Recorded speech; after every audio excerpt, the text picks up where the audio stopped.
सभी भक्तजनों को सप्रेम नमन।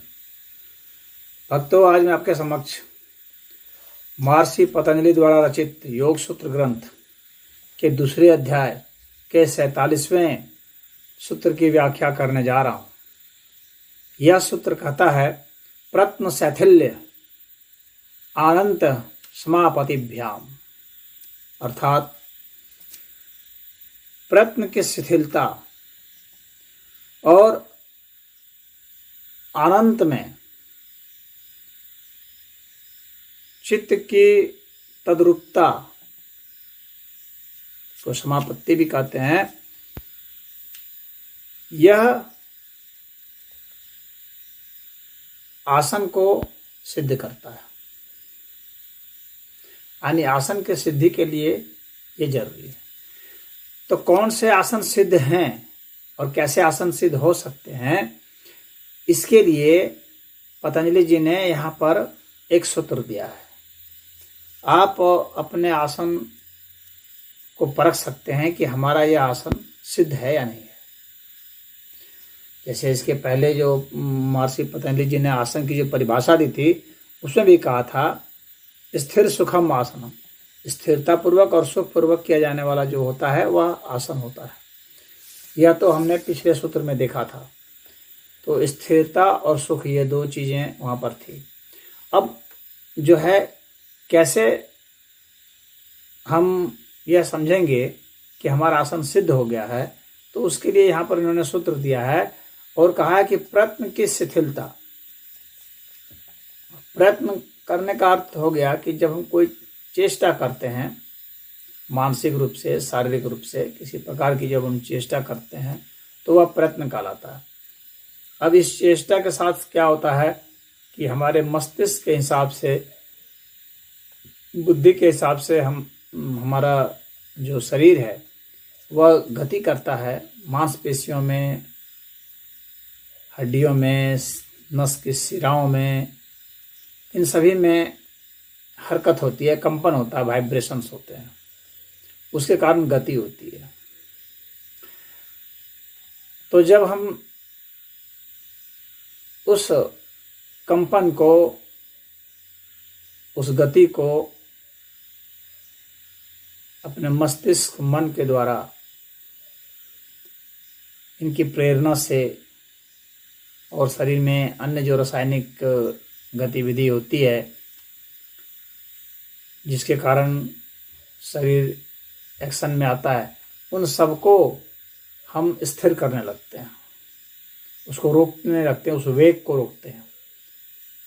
और जब वेग को रोकते हैं, शरीर शिथिल होता जाता है, तो गति वाले जो हार्मोन्स हैं वे नहीं बनने लगेंगे, कम हो जाएंगे, स्थिरता वाले हार्मोन्स बनने लगेंगे।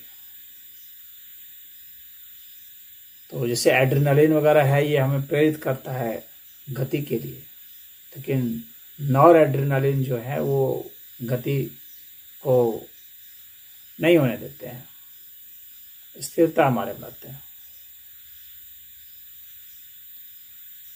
तो हमारी जो मस्तिष्क की जो तरंगे हैं, विशेषकर जो थीटा तरंग है, वो हमें शांत करता है।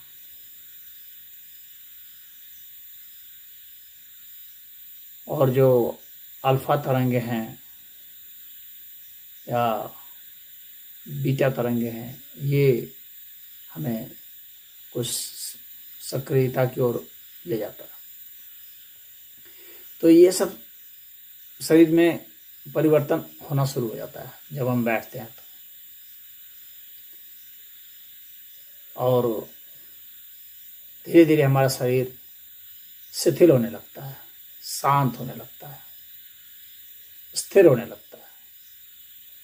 और जब स्थिर होने लगेगा तो आसन सिद्ध होने लगेगा। आसन की सिद्धता उसी से आखेंगे। तो प्रत्न शिथिलता, यह एक शर्त हो गई।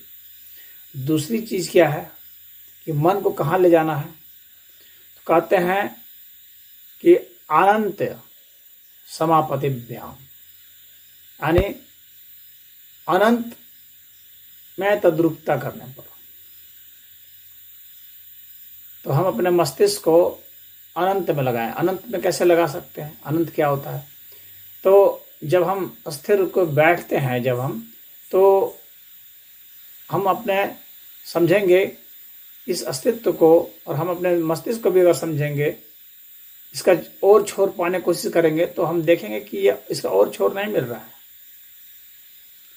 जैसे ये आकाश है, तो अगर हम आकाश को देखते हैं तो इसका और छोर नहीं मिलता है, दूरी पर देखेंगे तो। और चूंकि हालांकि हमारी नज़र ज़्यादा दूर तक नहीं जा पाती है, तो इसीलिए जो लगता है कि पृथ्वी का छोर है, वहाँ पर जो है वो सब आकाश और पृथ्वी मिल रही है, तो ऐसा नहीं है। लेकिन अगर हम उसको आकाश की गहराई में देखेंगे, दूर में, तो फिर हमें उसका छोर नहीं मालूम पड़ने लगेगा। तो उसी तरह से अगर हम किसी चीज़ का हम विभाजन करते जाते हैं, तो फिर हमें छोर नहीं मिलता। यदि हम संख्या गिनते जाते हैं, तो हमें छोर नहीं मिलता। तो इस तरीके से हम अनंतता में अपने चित्त को तद्रुप कर सकते हैं। और ऐसा करने से क्या होता है कि हमारा प्रयत्न शारीरिक स्तर पर शिथिल हो जाता है, और मानसिक स्तर पर हमारा शरीर चैतन्य होता है, और सक्रिय नहीं बल्कि चैतन्य होता है, क्योंकि अनंतता से ही चैतन्यता आती है।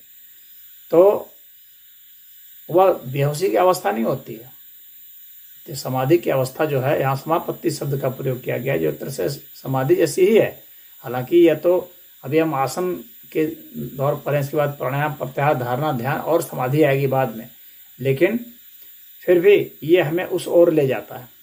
तो हम अनंतता में अपने चित्त को तद्रुप करने की कोशिश करते हैं यहाँ पर, और जितना ज़्यादा हम कर पाते हैं उसी हिसाब से हम शिथिल हो जाते हैं, और यह आसन जो है हमारा सिद्ध होता है। तो आसन सिद्ध होने के लिए यहाँ पर पतंजलि जी ने 2 शर्त दी, एक प्रयत्न की शिथिलता, और दूसरा अपने चित्त को अनंत में लगाना। तो आप पदार्थों की संख्या भी देखेंगे तो अनंत है, उनके और छोर आप नहीं पाएंगे। और अगर गणित में देखेंगे, नंबर, संख्या देखेंगे, तो भी आप गिनते जाएं, या शब्दों के बीच के जो अंकों के बीच के जो अंक हैं उनको जानने की कोशिश करें, तो कहीं पर आपको और छोर नहीं मिलेगा। बढ़ाएंगे तो, घटाएंगे तो, और विभाजित करेंगे तो इस तरीके से हम अनंत में अपने चित्त को मिला सकते हैं, और उससे भी क्या होगा कि हमारा प्रयत्न शिथिल हो जाएगा और आसन सिद्ध हो जाएगा। यही यहाँ पर महर्षि पतंजलि जी हम लोगों को बताना चाह रहे थे। ओम।